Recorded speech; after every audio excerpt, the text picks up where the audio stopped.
Assalamualaikum warahmatullahi wabarakatuh. Halo Anda semuanya. Kembali lagi pada mata pelajaran ekonomi untuk fase E. Di mana pada pertemuan sebelumnya kita sudah membahas terkait IHK atau Indeks Harga Konsumen. Di mana itu merupakan alat untuk mengukur tingkat kenaikan harga suatu barang ataupun jasa. Di mana jika harga suatu barang dan jasa ini naik secara terus-menerus, maka itu disebut dengan inflasi. Di mana inflasi itu akan kita bahas pada pertemuan kali ini. Sebelum masuk kepada pembahasan materi, di sini kita akan membahas terlebih dahulu terkait dengan tujuan pembelajaran mengenai inflasi, di mana pada materi inflasi sendiri itu terdapat 4 tujuan pembelajaran. Yang pertama yaitu dapat memahami pengertian dan penyebab dari inflasi, lalu dapat memahami karakteristik dan juga jenis-jenis inflasi, lalu juga dapat memahami upaya pemerintah dalam mengendalikan inflasi, dan yang terakhir yaitu dapat menganalisis dampak dari inflasi. Di sini pasti Ananda semuanya pernah menemani orang tuanya berbelanja ke pasar. Nah, pasti saat Ananda pergi ke pasar pada minggu ini, minggu depan, dan minggu selanjutnya itu harganya berbeda-beda, seperti harga cabai, harga beras, dan harga sayur dan lain sebagainya. Nah, kenaikan harga barang ini yang terjadi secara terus-menerus, itulah yang disebut dengan yang dinamakan dengan inflasi. Jadi, apa itu inflasi? Inflasi merupakan kondisi di mana naiknya harga suatu barang atau jasa secara terus-menerus dalam periode waktu tertentu dan dalam suatu perekonomian. Nah, inflasi sendiri dapat terjadi jika yang pertama, harga naik, terjadinya kenaikan harga, di mana seperti pengertiannya tadi, naiknya harga suatu barang maupun jasa. Lalu yang kedua, bersifat umum, di mana maksudnya dari bersifat umum ini, harga barang dan jasa yang naik itu bukan hanya satu atau dua barang, namun lebih dari satu dan dua jenis barang. Dan yang terakhir yaitu berlangsung secara terus-menerus, di mana jika kenaikan harga suatu barang itu hanya terjadi dalam waktu yang singkat, itu belum dapat disebut dengan inflasi. Nah, biasanya inflasi itu bisa dikatakan, kenaikan harga yang bisa dikatakan inflasi itu jika terjadi selama 1 bulan, dan inflasi sendiri itu dihitung oleh Badan Pusat Statistik Indonesia. Selanjutnya kita akan masuk kepada pembahasan terkait dengan penyebab inflasi, di mana terdapat 2 kategori dari penyebab inflasi itu sendiri. Yang pertama mulai dari penyebab inflasi permintaan, lalu juga biaya produksi. Apa maksudnya penyebab inflasi dari permintaan?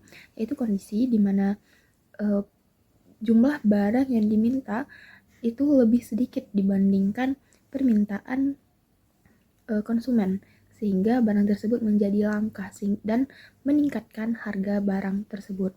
Dan lalu apa maksudnya penyebab inflasi dikarenakan biaya produksi? Yaitu dikarenakan biaya produksi yang meningkat seperti biaya upah, biaya bahan baku, dan lain sebagainya yang dapat meningkatkan harga suatu barang. Jadi selanjutnya itu terkait dengan jenis-jenis inflasi. Nah, jika kenaikan harganya cuma berjalan seminggu, apakah dia masih disebut inflasi? Nah, di sini kita akan membahas terkait dengan jenis-jenis inflasi, di mana terdapat 4 jenis-jenis inflasi. Yang pertama adalah inflasi ringan, inflasi sedang, inflasi berat, dan juga hiperinflasi. Apa itu yang pertama inflasi ringan?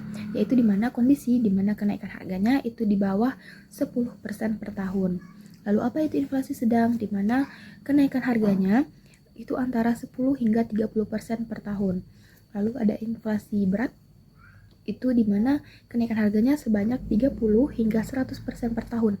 Dan terakhir apa itu hiperinflasi?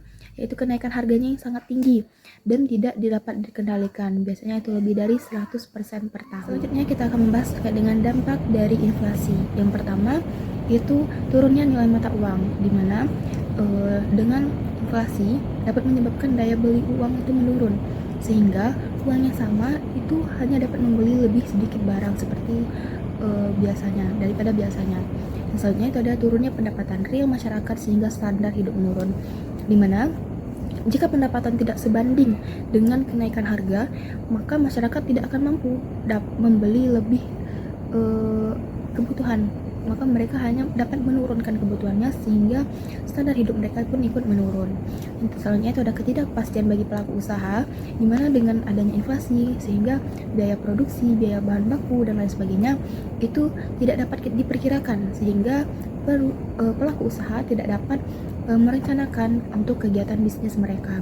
Dan yang terakhir yaitu dapat menyulitkan keputusan ekonomi, produksi, dan distribusi sehingga menghambat pertumbuhan ekonomi. Kita masuk ke pembahasan terakhir yaitu mengenai cara mengatasi inflasi.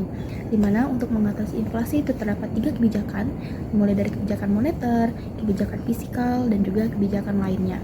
Apa itu kebijakan moneter? Di mana kebijakan moneter sendiri merupakan kebijakan yang dikeluarkan oleh pemerintah untuk mengurangi jumlah uang beredar dan juga daya beli uang. Nah, caranya bagaimana? Yaitu mulai dari meningkatkan tingkat suku bunga, lalu menjual surat berharga, dan meningkatkan cadangan kas. Yang kedua, itu ada kebijakan fiskal. Apa itu kebijakan fiskal? Kebijakan fiskal merupakan kebijakan yang dikeluarkan oleh pemerintah untuk memengaruhi permintaan dan pengeluaran anggaran dari pemerintah. Caranya bagaimana? Yaitu dengan meningkatkan tarif pajak dan mengurangi pengeluaran pemerintah. Selanjutnya yaitu terkait dengan kebijakan lainnya. Apa aja yang dapat dilakukan? Yaitu mulai dari meningkatkan produksi dan menambahkan jumlah barang di pasar. Lalu yang terakhir itu dapat memberlakukan kebijakan penetapan harga tertinggi untuk jenis barang tertentu. Sekian pembahasan kita pada pertemuan kali ini terkait dengan materi inflasi. Nah, untuk menilai pemahaman Anda terkait materi inflasi, di sini Ibu sudah menyediakan kuis. Boleh di-scan dan dikerjakan, nantinya itu akan Ibu nilai. Nah, semoga Anda semua sehat selalu hingga kita dapat bertemu di pertemuan selanjutnya. Assalamualaikum warahmatullahi wabarakatuh.